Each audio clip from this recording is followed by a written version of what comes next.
a think tank focusing on national security, foreign policy. Her work at FDD focuses on China policy. Ms. Delabriere also is the co-founder of Horizon Advocacy, a consulting firm focused on the implications of China's approach to geopolitics. Welcome. Mr. Julian Ku is the faculty director of the international program at the Maurice A. Dean Distinguished Professor of Constitutional Law at the university's Maurice D. Dean School of Law. Professor Ku's research is focused on the relationship of international law, the U.S. Constitution, and China's relationship with international law.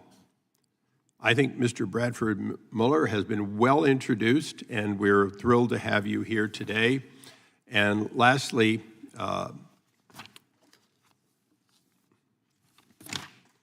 we go to Mr.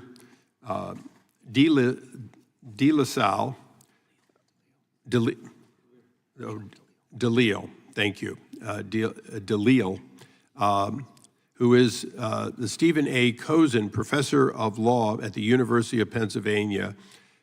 Professor DeLille is also holds appointments as a professor of political science and director of the Center for the Study of Contemporary China at Penn. His research focuses on China's engagement in international order, law, and legal institutions, and their relationship to the politics and policies of China and the U.S.-China relationship. We welcome all of our distinguished witnesses, and pursuant to committee rules, I would ask that you rise to take the oath.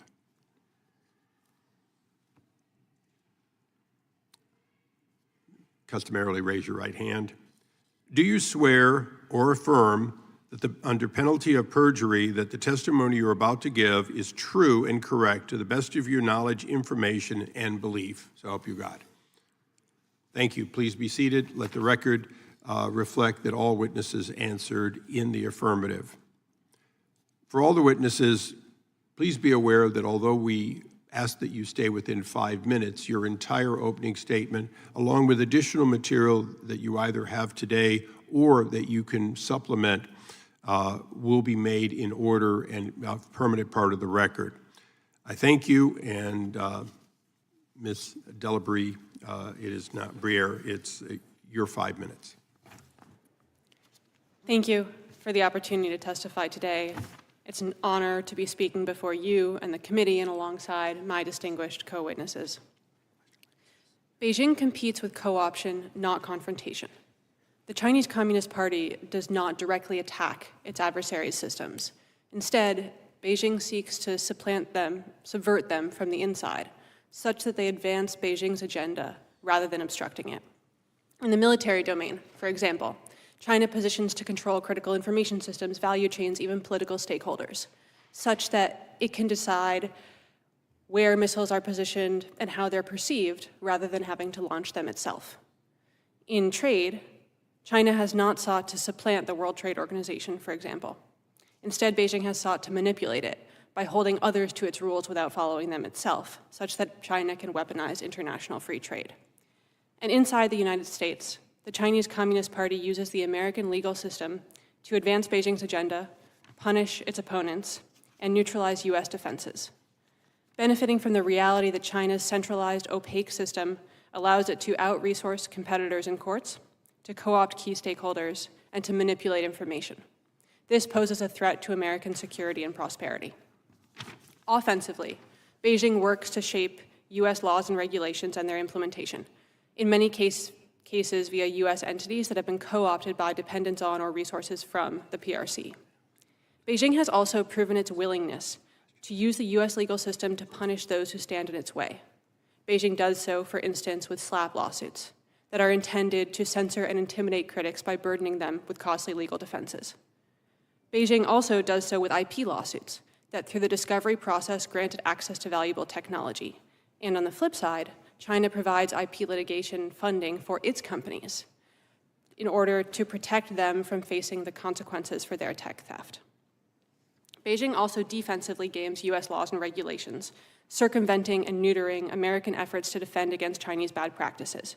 In response to US tariffs and other trade restrictions, for instance, China tranships through third-party countries, often obscuring country of origin. China also localizes in countries that have preferential trade relationships with the United States. And China localizes in the United States.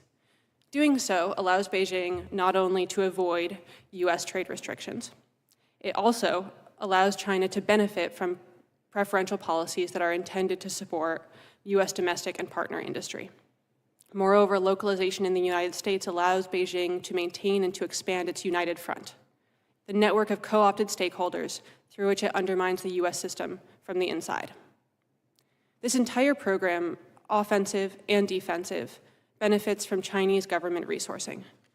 Directly and indirectly, the Chinese state provides the resources necessary for its agents to outlast and outspend their competitors and their targets in US courts. The Chinese state also provides subsidies and guidance for go-out companies such that they can expand their presence abroad.